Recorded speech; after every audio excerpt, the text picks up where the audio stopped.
ನಮಸ್ತೆ ಎಲ್ಲರಿಗೂ. ಎಲ್ಲ ಹೆಂಗದ್ರಿ? ಎಲ್ಲ ಆರಾಮದ್ರಿ ಅಂತ ಅಂದ್ಕೊಂಡಿದ್ದೀನಿ. ಇವತ್ತು ಗಟ್ಬೇಳೆ ಪಲ್ಯ ಮಾಡೋದನ್ನು ತೋರ್ಸಾಕತ್ತೀನಿ. ಹುಂಚಿ ಪಲ್ಯದಾಗ ಗಟ್ಬೇಳೆ ಪಲ್ಯ ಮಾಡೋದನ್ನು ತೋರ್ಸಾತೀನಿ. ನಮ್ಮ ಬಿಜಾಪುರದಾಗ ಯಾವುದೇ ಹೋಟೆಲ್ಗೆ ಹೋದರೂ ಸಾಕು, ಊಟ ತೊಗೊಂಡ್ರೆ ಚಪಾತಿ ಜೋಡಿ ರೊಟ್ಟಿ ಜೋಡಿ ಇದನ್ನು ಕೊಡ್ತಾರೆ. ಈಗ ನೋಡ್ರಿ, ನಾನು ಒಂದು ಕಪ್ಪಷ್ಟು ಬ್ಯಾಳೆ ತೊಗೊಂಡಿದ್ದೆ. ಅದಕ್ಕೆ 2 ಗ್ಲಾಸಷ್ಟು ನೀರನ್ನು ಸೇರಿಸ್ಕೊಂಡು ಬ್ಯಾಳಿನ ಫಸ್ಟಿಗೆ ನಾವು ಕುದಿಸೋದಿರುತ್ತೆ. ಸಾಂಬಾರಿಗೆ ಹೆಂಗೆ ಕುದಿಸ್ತೀವೋ ಹಂಗೆ ಕುದಿಸೋದಿರುತ್ತೆ. ಸ್ವಲ್ಪ ಅರ್ಶಿಣ ಪುಡಿನ ಹಾಕ್ಕೊಳಕತ್ತೀನಿ ರೀ. ಆಮೇಲಿಂದ ಇದಕ್ಕೆ ನಾನು ಸ್ವಲ್ಪ ಅಡುಗೆದು ಎಣ್ಣೆ ಹಾಕ್ಲಾಕತ್ತೀನಿ, ಅಂದರೆ ಆಯಿಲನ್ನು ಸೇರಿಸ್ಕೊತಾ ಇದ್ದೀನಿ. ಸ್ವಲ್ಪ ಸೇರಿಸ್ಕೊಂಡು ಇದನ್ನು ಒಂದು 3 ವಿಜಿಲೋ ಇಲ್ಲ 4 ವಿಜಿಲೋ ಕುದಿಸ್ಕೊಂಡ್ಬಿಡೋನು ನಾವು. ಈಗ ನೋಡಿರಿ, ಮುಚ್ಚಿಟ್ಟಿನಿ. ಈ ಥರ ಎಲ್ಲ ಬ್ಯಾಳೆ ಕುದ್ದಿತ್ತು. ಈ ಥರ ಗಟ್ಟಿಯಾಗಿ ಕುದಿಬೇಕದು, ನೀರು ಜಾಸ್ತಿ ಆಗಬಾರ್ದು. ಸ್ವಲ್ಪ ಗಟ್ಟಿಬ್ಯಾಳೆ ಅಂದಮೇಲೆ ಗಟ್ಟಿಯಾಗಿರಬೇಕು. ಆಮೇಲೆ ಹುಂಚಿ ಪಲ್ಯ ತೊಗೊಂಡು ಬಂದೀನಿ ಅಂದಮೇಲೆ ಹುಂಚಿ ಪಲ್ಯನ ಎಲ್ಲ ಸೋಸಿ ತೊಳೆದು ಇಟ್ಕೊಂಡಿದ್ದೆ ನೋಡಿರಿ. ನಾನೀಗ ಬ್ಯಾಳೆನೂ ಈ ಕಡೆ ಕುದ್ದಿತ್ತು, ಹುಂಚಿ ಪಲ್ಯನೂ ನಾನು ಸಣ್ಣದಾಗಿ ಕಟ್ ಮಾಡ್ಕೊಂಡು ಬಂದಿದ್ದೆ ನೋಡಿರಿ. ನೀರು ಹಾಕೋದು ಬೇಡ, ಹಾಗೇನೆ ಕುದ್ದಿರುವಂಥ ಬ್ಯಾಳಿಗೆ ತಂದು ಹುಂಚಿ ಪಲ್ಯನ ಸೇರಿಸ್ಕೊಂಡು ಸ್ವಲ್ಪ ನಾವು ಕೈ ಆಡಿಸ್ಕೊತ ಹಾಗೇನೆ ನೀರು ಹಾಕಿರಲ್ಲ ಅದಕ್ಕೆ ತಳ ಹಿಡಿತದೆ ಅಂಥೇಳಿ ಕೈ ಆಡಿಸ್ತಾನೆ ಇರಬೇಕು. ಹಾಗೆ ತಿರುವಾಡ್ಕೊತ ಇದ್ರೆ ಅದೇ ಬ್ಯಾಳೆ ನೀರೊಳಗೇ ಪಲ್ಯ ಕುದೀತದ. ಒಂದು 5 ನಿಮಿಷ ಬೇಕದು ಕುದಿಲಕ್ಕ ಪೂರ. ಇದು ಕುದಿತನ ಈ ಕಡೆ ನಾವು ಏನೆಲ್ಲ ಬೇಕು ಅದನ್ನೆಲ್ಲ ರೆಡಿ ಮಾಡ್ಕೊಂಡು ಬಿಡೋಣಂತ್ರಿ. ಸ್ವಲ್ಪ ಇದೆಲ್ಲ ಕುದಿಲಿ, ಮುಚ್ಚಿಬಿಡೋನು, ಇಲ್ಲ ಹಾಗೆ ಬಿಟ್ರೂ ನಡೀತದ. ಹುಂಚಿ ಪಲ್ಯ ಒಳಗೆ ಗಟ್ಬ್ಯಾಳಿ ಮಾಡಿದ್ರೆ ಸ್ವಲ್ಪ ಹುಳಿ ಹುಳಿ ಇರ್ತದ, ಟೇಸ್ಟ್ ಅಂತೂ ಮಸ್ತಾಗಿರ್ತದೆ ನೋಡ್ರಿ. ಈಗ ನೋಡ್ರಿ, ಎಲ್ಲ ಕರಗಿತ್ತು. ಈ ಥರ ನಾನು ನೀರೆಲ್ಲ ಏನೂ ಹಾಕಿಲ್ಲ, ಅದೇ ಬ್ಯಾಳಿ ನೀರೊಳಗಡೆ ಈ ಥರ ಎಲ್ಲ ಕುದ್ದುಬಿಟ್ಟಿತ್ತದು. ಉಳ್ಳಾಗಡ್ಡಿ ನಾನು ಕಟ್ ಮಾಡಿಟ್ಟಿದ್ದಾರೆ. ನಾನು ದಪ್ಪಾಗಿ ಉಳ್ಳಾಗಡ್ಡಿ ಕಟ್ ಮಾಡಿಟ್ಟಿದ್ದೆ. ಅದನ್ನು ನಾವು ಒಗ್ಗರಣೆಗೆ ಹಾಕೋದು ಬೇಡ, ಹಿಂಗೆ ಮ್ಯಾಲೆ ಹಾಕಿ ಕುದಿಸಿದ್ರೇ ಗಟ್ಬ್ಯಾಳಿ ಚಲೋ ಆಗ್ತದೆ.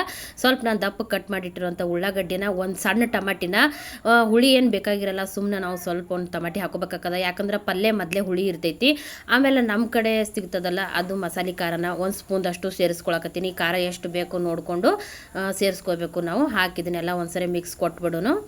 ಇದನ್ನು ನಾವು ಅನ್ನಕ್ಕೆ ತಿಂದ್ರೂ ನಡೀತದ, ಮುದ್ದೆ ಜೋಡಿನೂ ನಡೀತದ. ಯಾಕಂದ್ರೆ ನಾವು ಹುಂಚಿ ಪಲ್ಯ ಹಾಕಿ ಮಾಡಿರ್ತೇವಲ್ಲ, ಹುಳಿ ಇರ್ತೈತಿ. ಹಾಗಾಗಿ ಮುದ್ದಿಗೂ ಚಲೋ ಆಕೈತಿ, ಬಿಸಿ ಚಪಾತಿ ರೊಟ್ಟಿ ಇದ್ರೂ ಚಲೋ ಆಗ್ತದ. ಆಮೇಲೆ ಸ್ವಲ್ಪ ಜೀರಿಗೆ ಹಾಕೊಳ್ಳೋಣ ನಾವು. ಜೀರಿಗೆ ಹಾಕಿ ಇದನ್ನು ನಾವು ಕುದಿಲಾಕ ಬಿಟ್ಬಿಡೋಣಂತ್ರಿ. ಬೇಕಂದ್ರೆ ಸ್ವಲ್ಪ ಮ್ಯಾಗ ಗರಂ ಮಸಾಲಾನ ಸ್ವಲ್ಪ ಸೇರಿಸ್ಕೋಬೋದು. ನಾನು ಬ್ಯಾಡ್ ಅಂತೇಳಿ ಬಿಟ್ಟಿನಿ. ಈಗ ನೋಡ್ರಿ, ಅದಕ್ಕೆ ಒಗ್ಗರಣೆ ಹಾಕಬೇಕಾಗ್ತದ. 1 ಸ್ಪೂನ್ದಷ್ಟು ನಾನು ಇಲ್ಲಿ ಎಣ್ಣೆ ಹಾಕಿಟ್ಟಿನಿ. ಅದಕ್ಕೆ ನಾವು ಒಗ್ಗರಣೆ ಹಾಕೊಳ್ಳೋಣಂತ.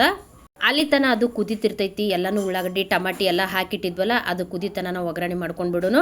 ನಾ ಏನು ಮಾಡತ್ತೀನಿ, ಸೈಡಿಗೆ ತಿಲ್ಲಾಕಂತ ಹೇಳಿ ನಮ್ಗೆ ಮೆಣಸಿನ್ಕಾಯಿ ಬೇಕು. ಅದಕ್ಕೋಸ್ಕರ ನಾನು 2 ಮೆಣಸಿನ್ಕಾಯಿನ ತೊಗೊಂಡು ಅದರಲ್ಲಿ 2 ಭಾಗ ಮಾಡಿಕೊಂಡು ಮೆಣಸಿನ್ಕಾಯಿನ ಎಣ್ಣೆಗ ಫಸ್ಟಿಗೆ ನಾನು ಕರೆದು ತೆಗೆದು ಇಟ್ಕೊಂಡು ಬಿಡ್ತೀನಿ ನೋಡ್ರಿ. ಈಗ ಇವು ಮೆಣಸಿನ್ಕಾಯಿ ರೊಟ್ಟಿ ಜೋಡಿ ಬಾಡಿಸ್ಕೊಳಕಂತ ಹೇಳಿ ಮಾಡ್ತೀವ್ರಿ ನಾವು.